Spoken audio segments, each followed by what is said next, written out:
आलम जी है, जिला अध्यक्ष है हिंदुस्तानी आवाम मोर्चा के। अल्पसंख्यक समाज की बात भी हम आपसे करेंगे क्योंकि आप खुद अल्पसंख्यक समाज से हैं। मुजफ्फरपुर में अल्पसंख्यक समाज को टिकट मिलने की कोई संभावना दिख रही है क्या? देखिए, सबसे पहले आपको बहुत धन्यवाद। और कहना ये चाहते हैं कि किसी समाज को टिकट लेने से पहले उनको कार्यकर्ता बनना जरूरी होता है। और वो कार्यकर्ता बनकर काम वो करेंगे, संगठन को मजबूत करेंगे, अपने क्षेत्र को आगे बढ़ाएंगे, तो दावेदारी जब उनका होगा तो उनको टिकट जरूर मिलेगा। कार्यकर्ता तो है ही है। अब एनडीए में तो बड़ी संख्या में आपका अल्पसंख्यक मोर्चा है, जदयू का अल्पसंख्यक मोर्चा है, भाजपा का अल्पसंख्यक मोर्चा है। मेरा कहना है सब अपना अपना मोर्चा नहीं, मेरा कहना ये है कि जैसे हमारे जो अल्पसंख्यक हैं उनको क्या है कि कोई अपना एक क्षेत्र को चुन कर वहां पर जब तक वो काम नहीं करेंगे तो उनको टिकट कैसे मिलेगा। तो अभी क्या है कि हमारे जो समाज से, मुस्लिम समाज से लोग हैं, वो मुजफ्फरपुर जिला में कहीं भी ऐसा काम नहीं कर रहे हैं कि जिससे उनको टिकट मतलब है कि दावेदारी उनका बहुत ज्यादा रहे। पिछले बार जदयू से एक टिकट कांटी में मिला था अल्पसंख्यक समाज को, आपके बगल के ही लोग खड़े हुए थे। इस बार क्या लग रहा है, इस बार कुछ ऐसी बात है? ये जदयू के बारे में हम नहीं बोल रहे थे, हम पार्टी के बारे में बता रहे थे। जदयू में तो है बहुत से, आप गठबंधन में हैं, आप सहयोगी हैं, आपको भी मौका मिलेगा प्रचार में जाने का, तो आप तो सहयोगी हमारे मतलब जदयू से तो है ही है। अभी जदयू से हमारे इरफान भाई है, हमारे इरफान दिलकर साहब, वो बहुत कोशिश कर रहे हैं कि हमको कांटी से टिकट मिले। और भी कहीं की दावेदारी और भी किसी का होगा तो मिलना चाहिए, क्योंकि देखिए एक सीट तो कम से कम मुजफ्फरपुर जिला में अल्पसंख्यक का होना चाहिए। पर उसके बाद है कि ये सब जो भी है, जिनके पास सीट है, हमारे पार्टी में भी सीट आती है, तो हमने अपने पार्टी से दावेदारी जरूर बनाया है। पर इसमें मुस्लिम समाज के नहीं है, उसमें जिस समाज ने वहाँ पे मतलब एक्टिव होकर दिखा रहा है उन्हीं का हमने नाम दिया। हम इस बार चुनाव लड़ेंगे उत्तर बिहार में, खासकर मुजफ्फरपुर में, ऐसा आपको लग रहा है? इसलिए हम लोग दूसरी का नाम देंगे ना जो एक्टिव है। कल हमारे समाज को हम उनका नाम देते हैं। जिला अध्यक्ष है तो हम मतलब ऐसा नहीं है कि सिर्फ अपने समाज के लिए बात कर सकते हैं, हम सबका बात करेंगे।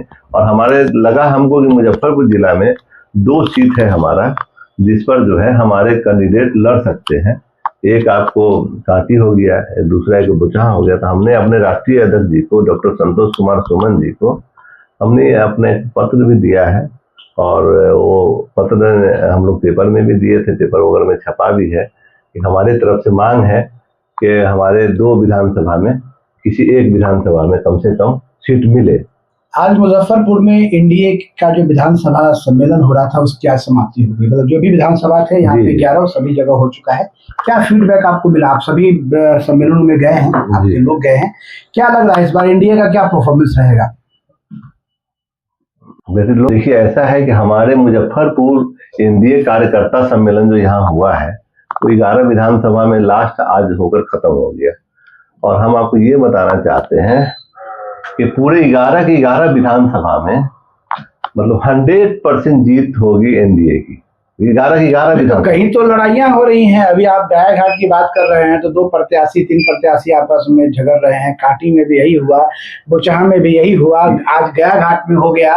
तो कहीं कहीं देखिए तो होना जरूरी है नहीं, इसका मतलब ये तो क्या भीतर घाट तो होगा? नहीं, हम बता रहे हैं इसका मतलब क्या। हमारे आज गाय घाट में भी एक दूसरे में दो प्रत्याशी थे, 2-3 प्रत्याशी थे, अपने में थोड़ा झोंका-झोंकी हुआ है। और ये होना भी चाहिए, क्योंकि हमारे यहाँ एक दावेदार जो है ना एक नहीं है। हमारे यहाँ अन्य दावेदार जब जहाँ ज्यादा होता है और सब मजबूत दावेदार आप कह रहे होना चाहिए। और अक्सर ये कहावत है कि बहुत सारे लोग मिलकर खेल खराब कर देते हैं, तो ये तो भीतर घाट की संभावना बढ़ रही है ना?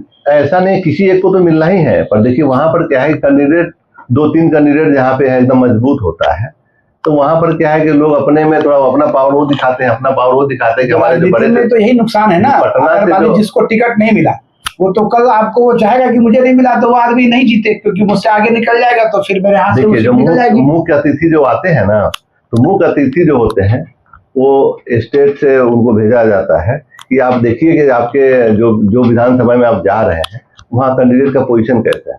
तो वहाँ अपने आप अपना जोश दिखाते हैं लोग कि चलिए हम आगे, हमारे पास इतने हैं, हमारे पास इतने हैं। तो ये नहीं दिखाएंगे तो वो कैसे कोई सोचेगा कि यहाँ के प्रत्याशी है। तो इसमें कोई गलत बात नहीं है। जहाँ ज्यादा प्रत्याशी होंगे वो अपना मुकाबला कर दिखाएंगे, अपना पावर दिखाएंगे। और दिखाने से ये लगता है आज का रिकॉर्ड टूटा हुआ है, आज 30,000 से कम लोग नहीं थे वहां पे। बहुत बड़ी बात है। संदर जी ने आज मतलब गायघाट विधानसभा का जो फीडबैक दिया, इनका कहना है कि आपस में जो लड़ाइयाँ हो रही हैं ये अपनी ताकत दिखाने का है कि हम बेहतर है, हम बेहतर है। क्योंकि एनडीए की बैठक है, एनडीए का विधानसभा है, हर पार्टी ने अपने अंदर एक मजबूत उम्मीदवार को तैयार किया हुआ है और सारे उम्मीदवार मिलके एनडीए में जो बैठक कर रहे हैं जिसके लेके थोड़ा द्वंद्व है। और सबसे बड़ी बात है कि इनका दावा है कि 11 के 11 विधानसभा हम जीत रहे हैं, ये बहुत बड़ी बात है। अपनी पार्टी की तरफ से भी इन्होंने कांटी और बोचहा विधानसभा की दावेदारी की है। अब देखना होगा कि एनडीए में इनकी पार्टी को क्या महत्व मिलता है। बहुत बहुत धन्यवाद शकील अहमद हाशमी साहब का और संजय आलम साहब का कि आज उन्होंने बात किया। बहुत बहुत धन्यवाद।